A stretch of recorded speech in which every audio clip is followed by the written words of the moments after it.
Friday fun. Let's talk about birds. Those of you who know me know that since I'm over 50, it's mandatory that I have to be into birds, and so I do like taking photographs of birds.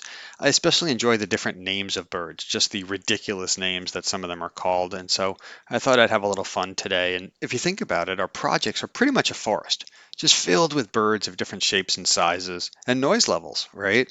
Some of them soar above, and others peck at all your things, and some of them crap on you while you're trying to do your work.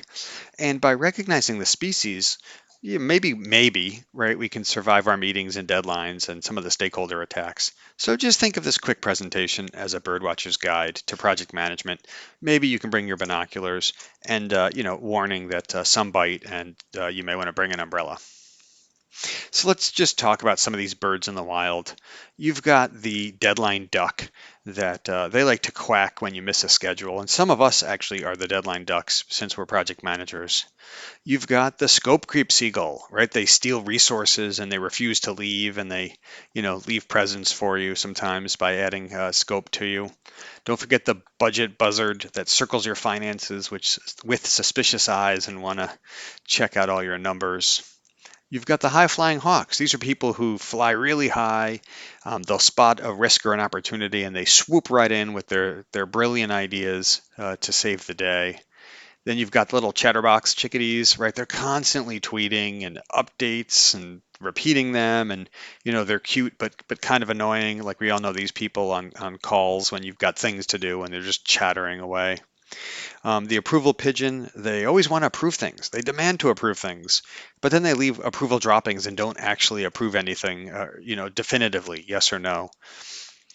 The flamboyant flamingos. These are the people that like being seen in meetings, but they don't really say much. They don't contribute much. They just want to be seen. Maybe these are the people that raise their hand in town halls that are always asking questions, right? And it's more about look at me than it is about the actual question. Then there's the escalation eagles. They fly high, but then they drop in a dramatic escalation when something comes out, right? You only see them when they drop in. Then you've got the micromanagement magpies. They're just obsessed with shiny and reports and metrics and things like that. And so you could see they're peeping away at the shiny. And finally, the last minute loon. You don't see them a lot in the wild. You rarely see them. They don't show up to meetings, but then they appear just before something's due.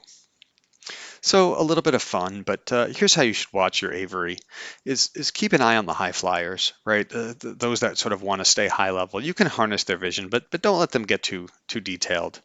Those chickadees that like to peep away, leverage them where it makes sense in stand-up meetings and concise updates, but maybe not attend everything.